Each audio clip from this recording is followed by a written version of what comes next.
Hello, everyone. My name is Adam Karr, and I'm the president and head of the investment team at Orbis. I'm also one of the 3 portfolio managers for our global equity strategy. I have to say, it feels odd greeting a screen. I wish it was in person. But I'm appreciative for your attention today and pleased to be able to connect with you. It's been a dynamic time in the world and markets, and so I want to start in an unusual way, and that's with gratitude. And just say thank you for your support and continued support of Orbis. As this is my first communication with you, I want to start with a personal story. I first visited South Africa in 2006. Allan was there at the time as the purpose was to announce the launch of the Allan Gray Orbis Foundation. I met with clients that had been invested with Allan Gray Investment Council since the beginning in 1973. Over 35 years they had been invested. Allan Gray compounded their capital at something like 24% per annum. $1,000 at inception grew to over $2 million. In meeting with clients, it was clear that the investment had transformed their lives, and their gratitude was palpable, and a testament to long-term thinking and the power of long-term compounding. I don't remember their names, but I still remember how it made me feel. I also participated in the selection of the first class of Allan Gray Orbis Foundation Fellows. These were kids at the time that were just teenagers, many from townships. Today, they're entrepreneurs, and a few are actually running unicorns that they've built. Now, my love, my passion is the craft of investing, but that trip to South Africa made it much, much deeper. When you take it all together, the opportunity to make a difference for others is something that has inspired me ever since. Now, today, I'm here to give you an update about how the past 12 months have gone. But first, I want to give you just a little bit of background about me. I'm born and raised in Chicago in the United States, and I've been with Orbis for more than 20 years. I joined full-time in 2002 in Bermuda as an analyst, and I had the privilege of working closely with our 2 founders, Allan and Will Gray. In January of last year, I took over as president, and I now have accountability for our investment efforts. So with that, let's get into the markets and the investments. I want to kick off the discussion with some perspective on the firm. As you know, 2022 was dramatic and also a year of pivotal change in markets, geopolitics, and the firm. At Orbis, we made measured and decisive changes, and I believe the results have been encouraging as we were pleased to deliver some capital preservation during both turbulent markets and a period of transition. Although the market was down almost 18%, it was pleasing to deliver some outperformance in our global equity strategy, as you can see on the slide. We also had very strong performance in our global balance strategy, and we had a positive double-digit absolute return in our optimal strategy, which was rare last year. It's a step in the right direction, but more work remains, and we're keen to build on the momentum. So, if you take away just one thing from today, it's this. The current market environment is one that sets up well for us, and we believe we are well positioned to exploit it. Now, taking a step back, last year, as I was taking over as president, I was often asked by clients, what makes Orbis special? What's your edge? Why is it sustainable? I like to think about that as the flywheel. The term was coined by Jim Collins, and I try to think about this for every company I owned and Orbis. To be clear, there's no one thing that makes Orbis unique. Rather, key parts of our firm are designed to reinforce and fuel each other, helping the firm build and maintain momentum in a way that is hard to replicate. First and foremost, it starts at the top with people, independent-minded, contrarian individuals that operate from a first principles perspective. Going all the way back, I first met Allan when I was in business school in 1995. And he said in that very first meeting, if you want to generate a world-class alpha, you can't follow the crowd. And he went on to teach me over time that you want to create a structure that allows people that relish having a different view and relish being independent to express that independence. That is the heart and soul of what makes Orbis special. A culture that deeply respects independent thinking. Now, from here, there are several components, each of which feeds each other in a continuous cycle that structurally enables us to achieve our purpose, our raison d'etre, which is to deliver world-class alpha and service to our clients over the cycle. And from the people, you go into alignment. It's about delivering alpha, not asset gathering, which is why we've had performance-based fees from the very beginning. And from there, you want to seek to employ a performance-based culture that's based on merit. That's why all of our analysts run model portfolios so that they can express what they think is true rather than trying to sell a portfolio manager. And then this is all aimed at putting clients first and delivering value for money. We don't win unless you do. And then reinvesting the fruits of that back in the firm and in people to make sure that we can attract the very best people. This is our moat, our edge, our advantage, and we need to obsessively lean into it. This comes directly from Allan, and it's alive and well in our DNA today. My role is to keep this flywheel spinning as fast and as smoothly as we can. Our investment philosophy and our approach as a firm has not changed and will not change. But as always, there are improvements that we can make to remove sand from the wheel. One of Allan's mantras that still echoes in my head is actions, not words. And I've tried to do the same thing by focusing on actions, focusing on what we can control, our skill and execution to drive performance. In that spirit, last year, one of the key changes was to reshape Global's portfolio construction process. We shifted from what was 5 portfolio managers, 4 of which had a regional focus, and we narrowed that down to just 3 individuals, and they all have the same global remit. Now, the natural question is, why? Why did I do it, and what were the goals? Number 1, simplify our decision making. 2, to empower our best people to focus on their strengths. And 3, to make sure that the 3 PMs that focus on the global strategy all have a global remit. Now, it's too early to read into the results from this change, but we're more focused and we have a much sharper identity. Bottom line is that I'm encouraged. Now, let's get into the heart. Let's talk about investing. Part of the reason for the changes that we made is that I believe that we are at a critical juncture in investment markets and the global opportunity set, a time of sea change.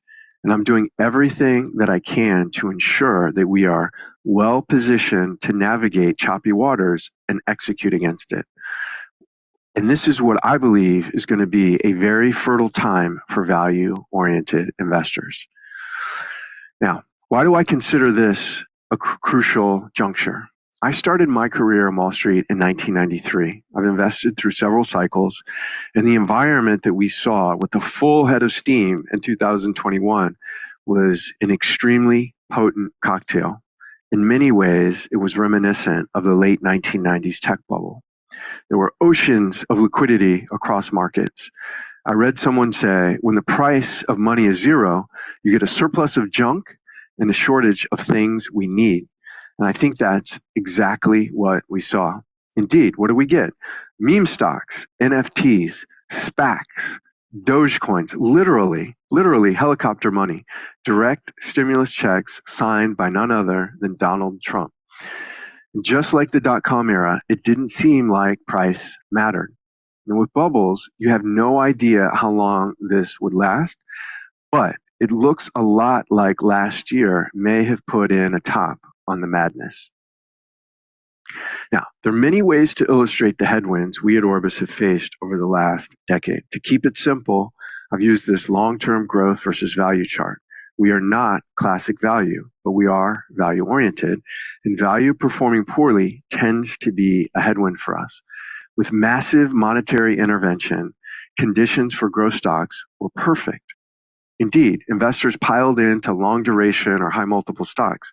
This created promise generators rather than cash generators, which is what we typically invest in. And this resulted in the worst value drawdown in history. You can see that since about 2005 on this chart, the dark blue line has gone down by the most it ever has. Now, while it's turned recently, it's important to note that the recovery is modest. Value, the dark blue line, would need to double versus growth just to come back to the yellow trend line. Related, another headwind we faced has been our geographic exposure. We've been underweight the most popular area, the US. High multiple US growth stocks, think ARK funds, Cathie Wood, have been an area we've been underweight. We now think the tide is turning in our favor, with investors increasingly looking ex-US. Our positioning, consistent with our contrarian approach, which was away from the glamour growth stocks in the US, has weighed on performance until very recently. We lagged the market and, as you can see in the chart, have generated negative 3-year relative returns after fees. However, it's very encouraging to think of the opportunity for Orbis as this environment normalizes. And we're seeing that now with the recent improvement in our 3-year alpha and the uptick of the dark blue line in the bottom box on the right. Part of the reason for the recent improvement is the modest recovery in value that we saw in 2022. And this value recovery was catalyzed by some key changes in the markets. First, Russia's invasion of Ukraine, a massive and unprecedented spike in inflation, stocks and bonds down 20%, the 60-40 had one of its worst years ever, and most recently, and most importantly, the most dominant factor in markets, monetary intervention, the ocean of liquidity being reversed, not just in the US, but across the globe. Now, none of this is likely news to any of you, but it's essential to watch for the classic signs of turning points. One of those that I've seen in my career, an entertaining one, is frauds. As Buffett likes to say, when the tide goes out, you can see who's been swimming naked. From Enron to Bernie Madoff to Sam Bankman-Fried, one of the biggest frauds in history, we may have just seen our indicator. What does this change in markets mean for us? As one of my colleagues put it recently, the past 10 years were great for markets, but tough for stock pickers. The next 10 may be tough for markets, but great for stock pickers. Our 2022 results reflected some of this change, which was pleasing. Top contributors were the defensives, including tobacco, our healthcare names, and Dollar General, a discount retailer. And our energy and energy-related stocks were also notable contributors, and not just our producers, companies like Constellation Energy, which is a nuclear power producer in the US, and perhaps the opposite of the ARK funds.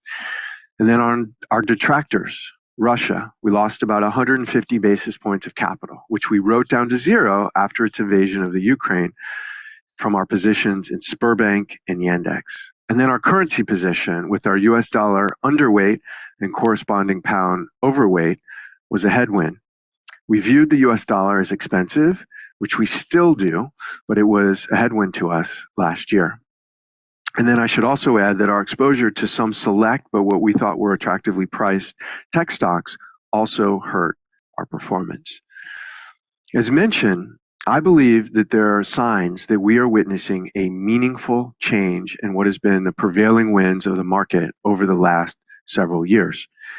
We're hopeful that some of the big changes that we have seen this year, a change from low inflation, low and negative risk-free rates, and a breakdown in synchronized global supply chains, and then most critically, an end to the massive central bank stimulation.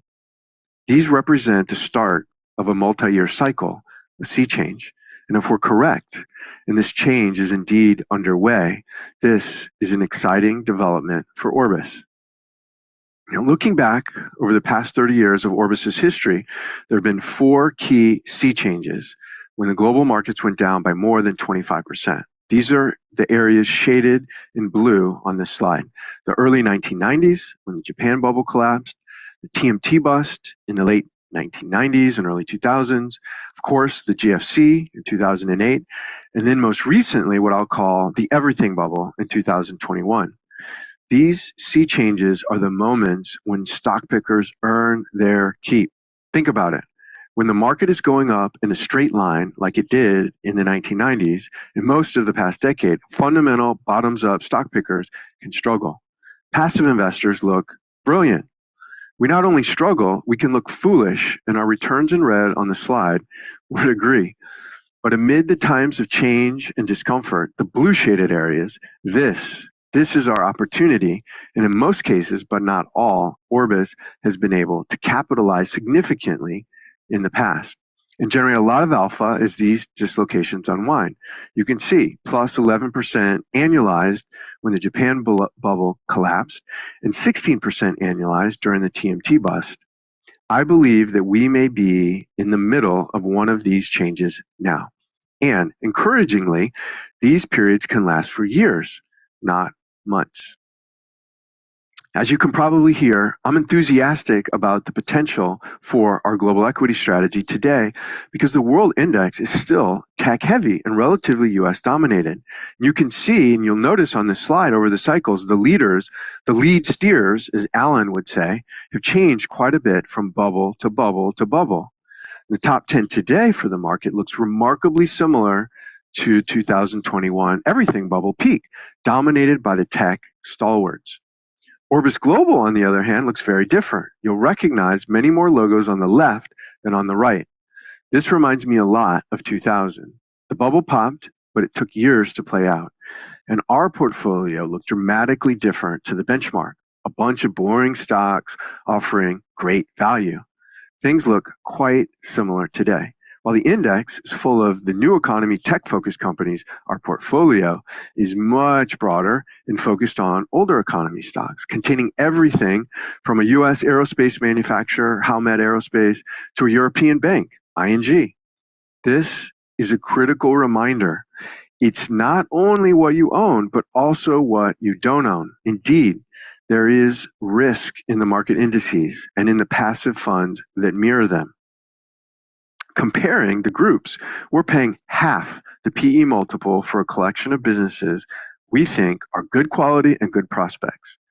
2022 was a year of unwinding and normalization, and this normalization plays well to our strengths as bottoms up stock pickers. Now, one way to measure the richness of the opportunity set is with valuation spreads. This is the gap between the expensive growth stocks and the cheap value stocks, shown by the dark blue line in the chart. The larger the gap or the higher the line, the greater the difference in valuations on a price to book basis between the most expensive and the cheaper stocks. There's always a difference, to be clear, but in bubbles, the market extrapolates the winners to keep winning, making the difference more and more extreme. Now, looking back over the past 100 years of market history, valuation spreads today are at an extreme. And before the recent market events were only wider during the Great Depression. Critically, this data matches what we are seeing from our analysts and our PMs bottoms up. In the past, typically a good time to hold the cheaper stocks are when the spreads have been wide as they are today. This is because once sanity is restored to the market, it drove healthy returns for the unloved shares as the valuation spreads normalize. We can see this by looking at the light blue bars, which show the performance of the cheaper value shares relative to the more expensive growth shares over the next 4 years. While we can't forecast the relative return over the next 4 years, I'm very encouraged by today's setup for alpha. However, I must caution on absolute return expectations. Although the markets have come back and global valuations look reasonable, earnings have not changed yet, and markets still look expensive in many places. It's quite possible absolute returns in equities the next several years are lower. In contrast, many of our value-oriented holdings trade on low multiples. You may have seen this before, but I think it's helpful. I think it's a helpful way to think about our portfolios by breaking them down into 3 big buckets. The first bucket is what we call critical infrastructure, energy, and materials. This is our oil and gas holdings, but it also has holdings in solar through companies like Sunrun and AES, as well as pipelines with Kinder Morgan. And remember my comment from the beginning, a surplus of junk and a shortage of things we need. We think that these things will all be critical to the energy transition going forward. Combined, this bucket of stocks trades at about 7 times earnings, less than half the market multiple of 19. The second bucket is quality cyclicals. This has been a sweet spot for Orbis historically. This group consists of good businesses that have done a good job of compounding their earnings over time with solid balance sheets, high returns on capital, but they're going through some kind of cyclical lull and have depressed earnings more recently. We're finding many good stocks in this camp. One of my favorites is FleetCor, a US payments company. It's trading at just 10, 11 times cash earnings. And I think it has a lot of potential to continue to grow. And it's got a proven CEO. This bucket, it's a little bit more expensive to reflect the higher quality and the growth prospects of the companies it contains, but its PE is just 13 times. It's still very cheap versus the market. And then the third bucket, banks, which traded about 10 times earnings. In particular, we're finding great value here recently. Japanese banks is an example, Mitsubishi Financial, Sumitomo Mitsui. Also, a Korean bank like KB Financial, which is just dirt cheap. It trades at less than 5 times earnings. In total, these three buckets, which account for more than 70% of the strategy, traded at PE, which is half of the market. This valuation gap is what leaves us excited about the potential to drive alpha. Now, it's one thing to see stocks and see that they look attractively priced, but it's another to be able to take meaningful exposure when the opportunity is right. Remember the Orbis flywheel that I talked about in the beginning. It's not just a chart that we talk about. It's critical at times like this because it allows us to go against the crowd when we see these dislocations. This chart is telling. While we're always value-oriented, our exposure to the value factor, the dark blue area in the chart, varies over time. I won't bore you with all the nuances here, but the key point is this. There is a clear expression in the portfolio of where we see the most value. And you can see this both at the individual stock level, which we talked about, but when you zoom out and you look at the portfolio as a whole, our exposure to the value factor in this chart is at the highest level it's ever been. While it goes without saying, we always have conviction in our stock selections, there are certain times when there's a palpable sense of opportunity. This is one of those times. So, stepping back, I hope that today I covered critical topics that are top of mind for you, both from a firm perspective and from an investment perspective. In closing, I want to leave you with one thought before we move into Q&A. There are many things in investing that we cannot control. One that is entirely within our control is effort, how we show up each day, every morning. One of my favorites in basketball legend, Kobe Bryant, was famous for arriving at the gym at 4 a.m., hours before all of his competitors. I used to ask the U.S. team, when I used to run the U.S. team, what's your 4 a.m.? And the message isn't that hard work guarantees success. But to me, it's about obsessive focus, sacrifice, and commitment to one's dream or chosen craft, and zero complacency. While I can't guarantee any outcomes, I want you to know that our focus is on what we can control, our effort, and executing best on our philosophy and finding undervalued companies. So as I said at the start, I want to thank you for your continued partnership. So let's close it there and let's go to Q&A. Thank you so much, Adam, for those insights. And, talking about sea changes, many investors are worried about a further market downgrade and, the possibility of a recession. What lessons have you drawn from, the past extremes? You mentioned that you've been at Orbis for 20 years. What lessons have you drawn during that time that will help you navigate this current environment? Yeah, it's an important and timely question. As I look back, I think, the number one thing is that price matters.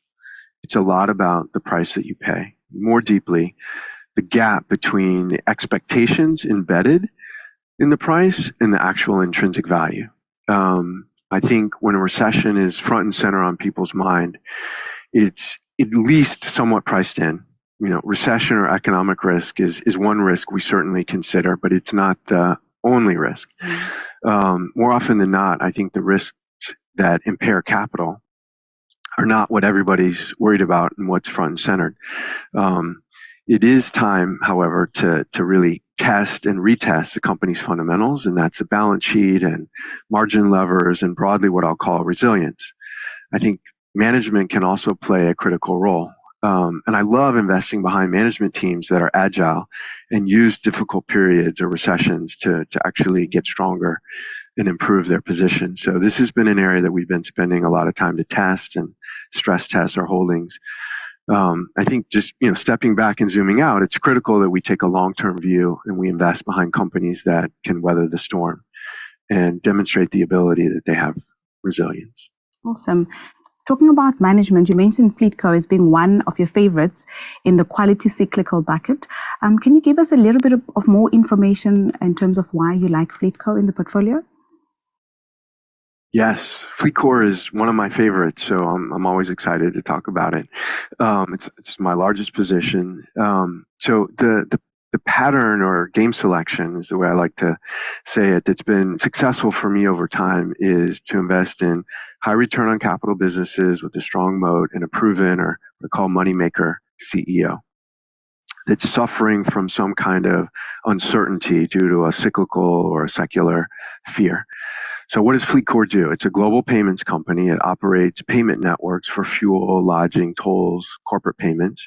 Their main business is what they call fuel card, and it's a two-sided network, like a Visa or a MasterCard. But specifically, it facilitates payments for fuel purchases. So they have relationships with the fleet owners and also with the gas stations. And if we go back to the flywheel, the way they spin the flywheel is by increasing the savings for the purchasers and building more traffic for the gas station owners.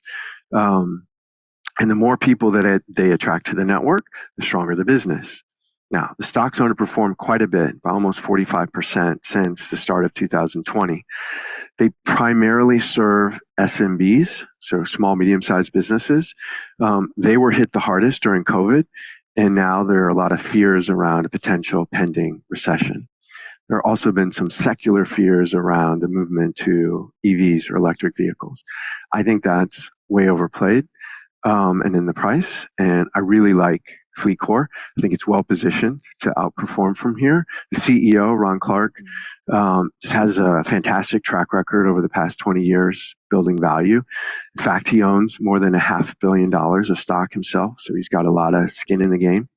And the company trades at 10 to 11 times cash earnings, which is a sizable gap to the market multiple. I think things will normalize in time when you take a longer term view, and it should be able to at least earn a market multiple. In the past, it's traded at a premium.